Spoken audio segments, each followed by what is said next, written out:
Experienced volunteers know that if an animal ends up in a shelter, it is very likely to be adopted only in the first year, and then the chances start to disappear rapidly. In Django, the hero of this story, everything worked out in this way, not the brightest way. The big, gentle Django came to the shelter when he was just over a year old. He charmed everyone with his readiness to play and socialize. He did not like to sit in the enclosure at all. With such irrepressible energy, he could have behaved uncontrollably on walks. But no, Django walked perfectly both on a leash and without it. Despite his somewhat formidable appearance and not insignificant size, Django was not suitable for guarding. But he could make a wonderful faithful friend for any person. All that was left was for him to be finally noticed and taken home.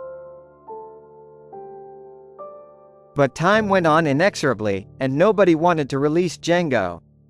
It's hard to believe it, but he spent 6 years in the walls of the orphanage, constantly casting hopeful glances at every person who showed him attention. All this time, the guardian who watched Django and looked for his owners was a girl named Julia.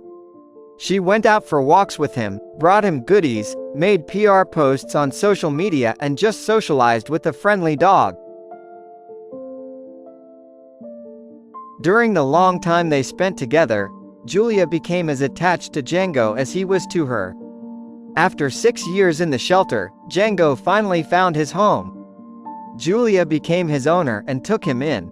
Django has been home for a few months now, Julia says on social media. He stays at home alone perfectly well, does not spoil anything, does not whine. At first there were difficulties with the toilet, but thanks to the advice of more experienced companions, everything was quickly solved. We tried traveling together, but Django does not tolerate long trips in the car well, despite repeated attempts to change this.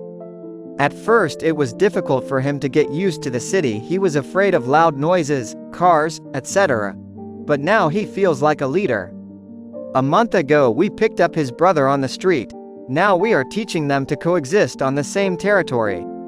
In general, with Django in our house, our life has become more fun and interesting.